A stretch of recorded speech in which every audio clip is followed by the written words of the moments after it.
Making offerings is a central practice within Buddhism. It helps us to generate merit which is needed to progress on the spiritual path.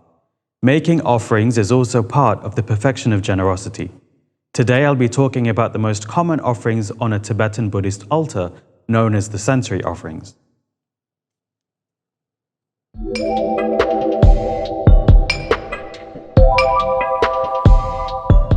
A Buddhist altar consists of three main items: an image of an enlightened being, such as a statue, tanka, tsatsa, picture, etc., representing the body of the Buddha, a Dharma text representing the speech of the Buddha, and a stupa, representing the mind of a Buddha.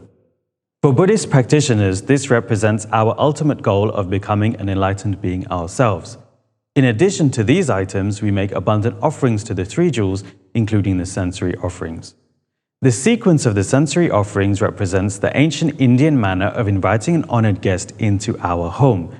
So it can be said that by making the sensory offerings, we are inviting the three jewels, Buddha, Dharma, and Sangha, into our lives so that we can transform ourselves to become better people and ultimately become enlightened ourselves. Offerings should be made in offering bowls. We can use copper, brass, silver, or gold bowls according to our means.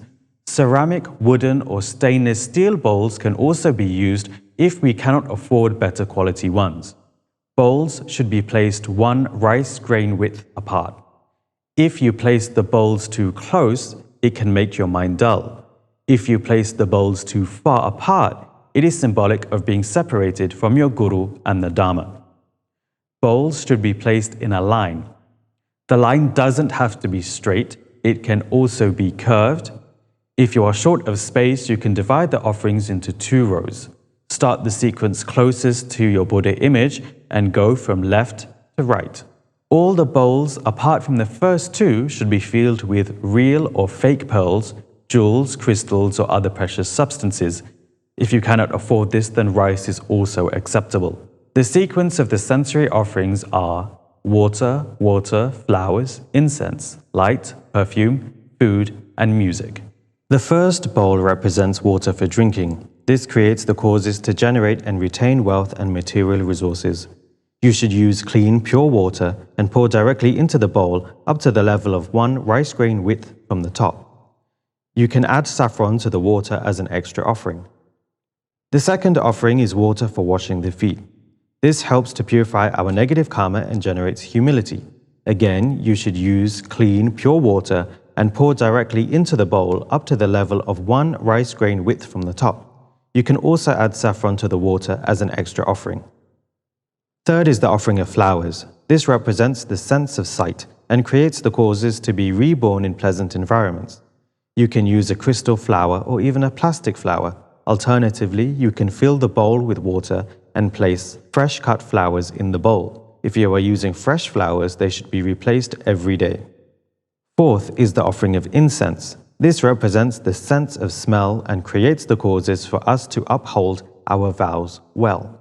You can use a traditional incense pyramid, or you can place incense sticks directly into the jewels in the bowl to hold them in place. Fifth is the offering of light. This represents the mind sense and creates the causes for us to develop wisdom. You can use a real candle, or you can use an electric candle for safety reasons. Sixth is the offering of perfume. This represents the sense of touch, as in ancient times perfumes were applied by anointing the body.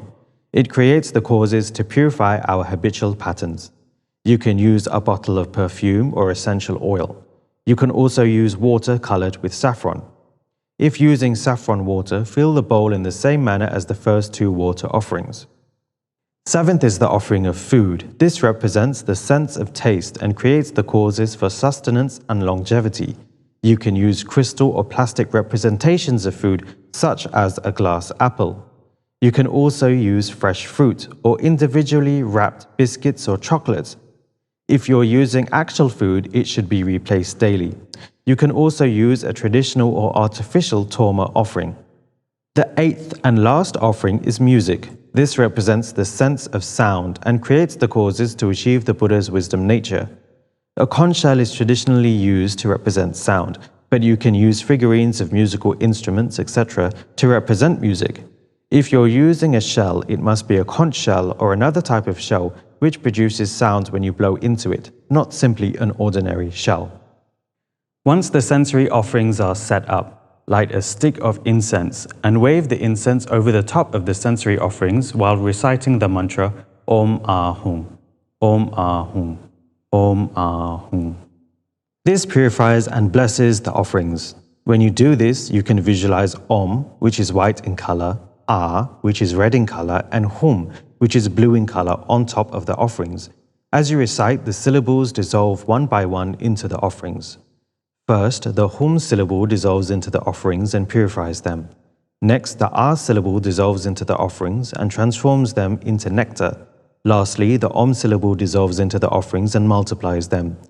You can visualize each offering multiplied to fill the whole of space, or you can visualize the entire set of offerings multiplied. You should think strongly that the Buddhas receive the essence of your offerings and are very pleased. The essence of the offering is not the physical sensory offering, but your purified and multiplied visualization.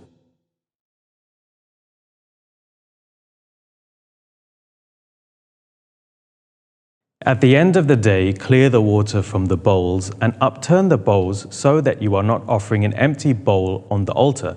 This is inauspicious and may attract a type of spirit that can cause obstacles to your practice. The next day, make the water offerings again. If you are using fresh flowers and food, you should also replace the offerings with new ones.